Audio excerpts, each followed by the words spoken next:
It's been a while. Time for a new challenge. As you can see by the title, this is Eternal Return, but I can only use the items that are dropped by air supply. The rules are the only items that I can craft are for my weapon at the start. All other gear and food has to come from air supply. I can't loot items off the ground or dead bodies. I am allowed to pick up branches and stones if needed since they're environmental. I had trouble deciding what character I wanted to use for this challenge. I wanted to pick a character that was versatile since I didn't know what kind of items I would be getting. It was between Adriana and Chiara. Both could go amp, crit, or even tank. I decided on Adriana because I felt she had the better escape tools and I would be running away a lot early game. Here are the augments I'm running. Speaking of running away a lot early game, I'm going to be cutting a lot of the early game out of each attempt. It's just the same thing over and over. I spawned docked, picked up my bottles, headed to Uptown for my oil, stole a chicken from Enchion, and grabbed my carbonated water, TP in the chapel for my chalk, and made my way to Forest for honey for my smoke bomb. I had tried this challenge out originally with Antioch, but the limited ammo was giving me problems. As always, I don't like to play these challenges by sitting in the bush till final zone and popping out for the win, so I took an early fight with Adriana on welfare and picked up the bears and beach. An early first kill meant I was feeling good on mastery, but Hyunwoo quickly put me in my place with some damage. I packed into the hotel for the wolves and took console. I forgot how long it took for purple air supply to spawn and realized I'm going to be on copium for a while. I picked up a blue drop in archery, as well as the hunts and some more food in alley. I was feeling pretty good about my food situation. I remember from the blue items only challenge that these challenges where I'm weaker in the lobby only really matter if I have good quality food rather than a large quantity of it. After the bears in Uptown, I went cemetery for the first item, Amazons. Not a bad pickup. It def gave me some tank stats, but by no means my best in slot. I TP'd the temple and picked up the optic chest. I felt like crit chest would help me farm better, but it really made minimal difference. Doing this challenge made me realize just how many chest pieces spawned in these air supplies though. I picked up a crown and made my way to dock. I wanted to hang out in the yellow zones as much as I could because if I end up TPing onto someone, it's likely it would only be one person. I made it out pretty good with a meteorite from a blue chest and another bear. I was getting kind of tired of having to rest after each camp. Wick had spawned and I figured my wick take was probably non-existent. Maybe I could steal it with my long range, but I didn't really want to go near it. As you see, I picked up another Amazon from Temple and Crusaders in Alley. So many chest pieces. One thing I didn't account for was how slow I am. I ran into Jackie in Alley and I eat away from her as soon as she jumped on me, but not having boots yet, she was able to catch Jack up so quickly. I was pretty much dead, so I threw up the white flag, and thankfully, a Shoichi that was trying to third party ended up being my savior.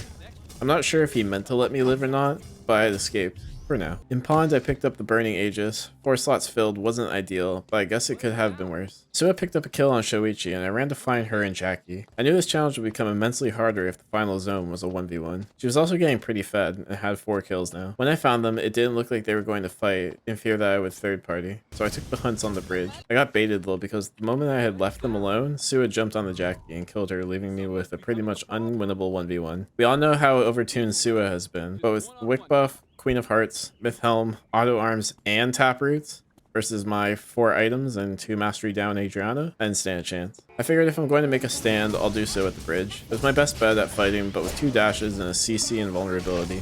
She could basically just gap close freely. I had no chance of winning this fight, but second place meant that this challenge was doable. I'm going to be cutting out a lot of each game. I just wanted to show that this is how the challenge is going to go. I switched up my pathing for this game. I decided on Forest, Uptown, and then Chapel. Not sure why I was starting Dock to be honest, but after I completed my weapon, this gave me 4 chickens I could farm in Chapel. Then I TP'd to school and then picked up another 4 chickens and all the dogs. Sneaking my way into archery while getting the hunts for the wolves, and that pretty much gave me level 7 each time with a decent amount of mastery. I picked up some food and traded some damage with an Echion and a Mai before heading back to school to re-pick up my hunts. There was a lot of people here though, so I fled to a hotel and took those hunts instead. Then cleaned Beach and Uptown for their hunts and the blue chest, and then circled back to school for my first purple chest.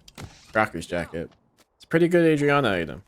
The real benefit though is that Rocker's Jacket provides an out-of-combat movement speed, helping me to get to other chests faster. I TP'd the dock feeling good about my food situation again, and I used the mithril I found from Mithril Water. 5 people left, and I had picked up Tachyon boots in Chapel. Not great. Not awful. If I had to pick a 3-item core to have, chest, boots, and weapon probably would be it. I headed back to dock for the bears and was greeted by a Lennox. I actually held my own against her, even getting the better of her in a trade. Unfortunately, I have pretty awful aim and I had to flee the fight. I did the bears in Uptown, which took a lot more time than I wanted them to because I reset one of them on accident and had to look at the scoreboard. It was the Lennox I bullied, another Sua getting fed, and a Chloe, the bane of my existence in challenges. Chloe's ultimate makes it substantially harder to win these challenges. I TP'd school and picked up the Aura, which honestly felt like a saving grace.